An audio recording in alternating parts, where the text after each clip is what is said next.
హే భగవాన్ అనే మూవీ టైటిల్తో వచ్చినటువంటి సినిమా సెన్సార్ వాళ్ళ అభ్యంతరాల కారణంగా హే బలవంత్ అనే టైటిల్తో మార్చారు. సుహాస్ హీరోగా నటించాడు, శివాని నగారం హీరోయిన్గా నటించింది. అయితే వీళ్ళిద్దరు కాంబినేషన్ వచ్చినట్టు ఆల్రెడీ అంబాజీపేట మ్యారేజ్ బ్యాండ్లో వీళ్ళిద్దరు కాంబినేషన్ ఆల్రెడీ బాగా వర్కౌట్ అయింది, బాగా ప్లస్ అయింది కూడా. ఆ సినిమా తర్వాత సుహాస్ పెద్దగా ఆకట్టుకోలేకపోయాడు, మెప్పించలేకపోతున్నాడు, సినిమాల పరంగా చాలా వెనకబడిపోతున్నాడు హీరో పరంగా చూస్తే కనుక. And at the same time little hearts మూవీతో శివాని నగారం కూడా చాలా బాగా పెద్ద హిట్తో ఆకట్టుకుంది, మెప్పించింది కూడా. సో మరి వీళ్ళిద్దరు కాంబినేషన్లో వచ్చినటువంటి సినిమా హే బలవంత్ అనేది ఎలా ఉందనేది సినిమా బాబు సినిమాలో చూద్దాం.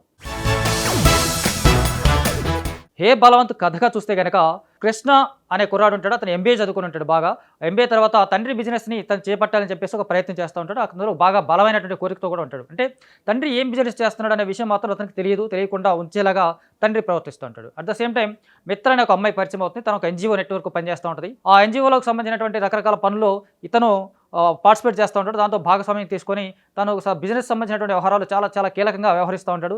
చాలా బెస్ట్ అడ్వైజులు కూడా ఇస్తూ ఉంటాడు. ఆ కారణంగా మిత్ర ఇతనికి బాగా దగ్గర అవుతుంది, ఇద్దరు ఫ్రెండ్స్ అవుతారు, తర్వాత లవర్స్ అవుతారు. ఆ తర్వాత ఇతను తండ్రి చేపట్టాల్సినటువంటి బిజినెస్ని ఎప్పుడైనా చేపట్టాలని ప్రయత్నం చేసే భాగంగా అతనికి ఒక రోజు ఆ బిజినెస్ చేయాల్సినటువంటి పరిస్థితి ఎదురవుతుంది. మరి ఆ బిజినెస్ ఏంటి, ఆ బిజినెస్ తర్వాత వచ్చినటువంటి పరిణామాలు ఏంటి, ఆ బిజినెస్ అసలు ఆ బిజినెస్ ఏంటి, ఆ బిజినెస్ వెనక ఉన్నటువంటి రహస్యాలు ఏంటి, ఆ బిజినెస్ వెనకాల ఉన్నటువంటి ప్రాబ్లమ్స్ ఏంటి, ఆ బిజినెస్తో వచ్చినటువంటి ఏర్పడ్డటువంటి కాన్ఫ్లిక్ట్స్ ఏంటి అనేది మాత్రం మిగతా కథగా చూస్తే కనుక తెలుస్తుంది. సో సింపుల్ కథనంగా చూస్తే కనుక ఈ సినిమా చూస్తే చాలా బాగా ఆకట్టుకునేలాగా మెప్పించేటువంటి ఫస్ట్ హాఫ్ లాగా కనిపిస్తుంది. అంటే ఫుల్ లెంత్ ఎంటర్టైన్మెంట్ లాగా, ఫుల్ లెంత్ కామెడీ లాగా, నాన్ స్టాప్ పంచులతోటి సుదర్శన్ కామెడీ బాగా హైలైట్ అయిపోయింది సినిమా చూస్తే కనుక. అంటే సుదర్శన్ కామెడీ చాలా బాగా ఉండటం, అతను సినిమాకి బాగా ప్లస్ అవడం అనేది చాలా ప్లస్ పాయింట్ లాగా కనిపిస్తూ ఉంటుంది సినిమాకి చూస్తే కనుక.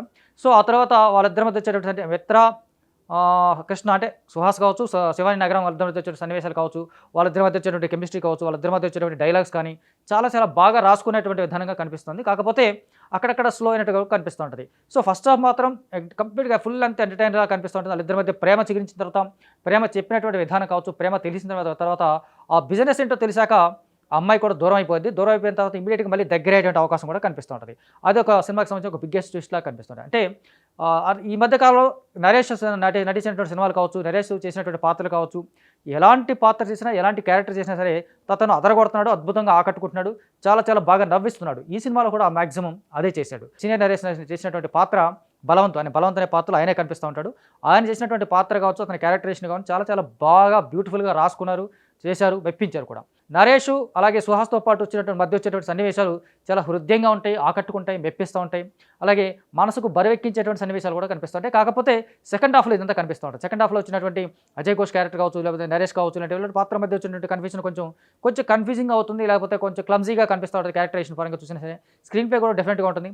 అంటే బాహుమోహన్ పాత్ర కూడా కనిపిస్తుంది. అంటే బాహుమోహన్ డైలాగ్ లెస్ క్యారెక్టర్ లాగా కనిపిస్తుంటాయి, ఒక్క మాట కూడా లేకుండా ఆయన పాత్ర కనిపిస్తూ ఉంటుంది.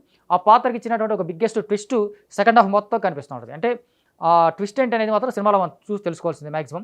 కాకపోతే వీళ్ళు ఈ సెకండ్ హాఫ్కి వచ్చినప్పటికీ ఫస్ట్ హాఫ్ అంత ఎంటర్టైన్మెంట్ లేకపోవడం, కొంచెం క్లమ్జీగా కథనం నడిపించడం, లేదా అక్కడక్కడ సాగదైతే సన్నివేశాలా కనిపిస్తూ ఉంటుంది, లేకపోతే రిపీటెడ్ సీన్స్లా కనిపిస్తూ ఉంటుంది. లొకేషన్లో కూడా ఒకే ప్లేస్లో కనిపిస్తుంది అనేది కూడా కాస్త ఇబ్బందిగా కనిపిస్తూ ఉంటుంది. అజయ్ ఘోష్ చేసినటువంటి పాత్ర కానీ, మెప్పించేటువంటి విధానం కానీ చాలా బాగుంది. అట్ ద సేమ్ టైం వెన్నెల కిషోర్ పాత్ర కూడా చాలా బాగుంది. వెన్నెల కిషోర్ పాత్ర అతనికి ఇచ్చినటువంటి క్యారెక్టరేషన్ చాలా బాగుంది, బ్యూటిఫుల్గా ఉంది. అట్ ద సేమ్ టైం వాళ్ళిద్దరి మధ్య వచ్చేటువంటి కామెడీ కూడా, వెన్నెల కిషోర్ కామెడీ చాలా హైలైట్గా కనిపిస్తుంటుంది. అంటే ఫస్ట్ హాఫ్లో కావచ్చు, సెకండ్ హాఫ్లో కావచ్చు, అతని పాత్ర తీర్చిదిద్దిన విధానం కావచ్చు, అతని క్యారెక్టర్స్ని చూపించినటువంటి విధానం కూడా డిఫరెంట్గా కనిపిస్తూ ఉంటుంది. ఆ డిఫరెన్స్తోనే చాలా బాగా నవ్వించాడు. అంటే ఈ మధ్యకాలంలో అలాంటి పాత్ర అతను ఎప్పుడు చేయలేదు ఈ మధ్యకాలంలో, అయినప్పటికీ కూడా చాలా బాగా నవ్వించాడు. అట్ ద సేమ్ టైం సెంటిమెంట్తో కూడా మెప్పించాడు. సో ఓవరాల్గా చూస్తే కనుక ఇది ఒక ఆకట్టుకునేటువంటి కథనంగా కనిపిస్తూ ఉంటుంది, మెప్పించేటువంటి సినిమాగా కనిపిస్తుంది.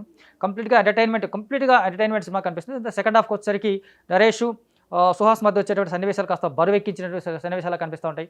అది కాస్త ఓవర్ డోస్లా కనిపిస్తూ ఉంటుంది. అట్ ద సేమ్ టైం సరిపోయేలాగా కనిపిస్తూ ఉంటుంది.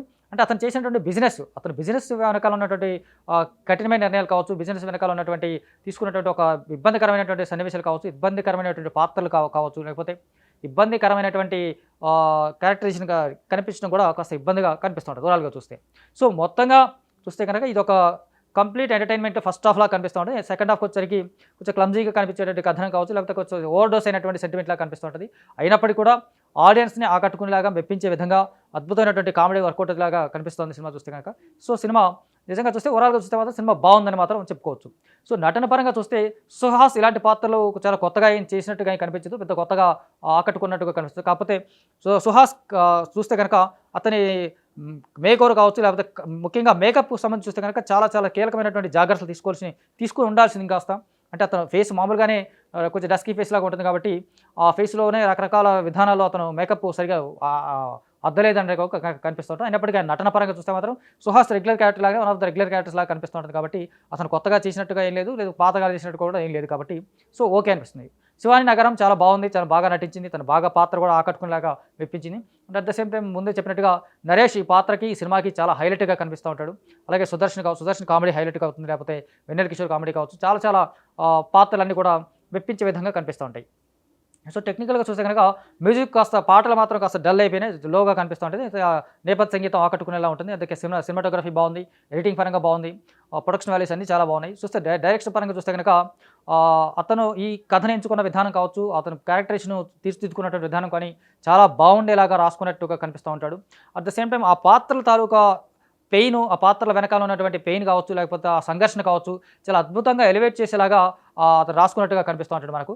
సో ఈ సినిమా చూస్తే కనుక చాలా ఒక రకంగా మంచి ప్రయత్నంగా కనిపిస్తుంది, మంచి కామెడీ సినిమాగా కనిపిస్తుంది, అలాగే కాస్త బరువైనటువంటి సన్నివేశాలు కూడా కనిపిస్తూ ఉంటాయి.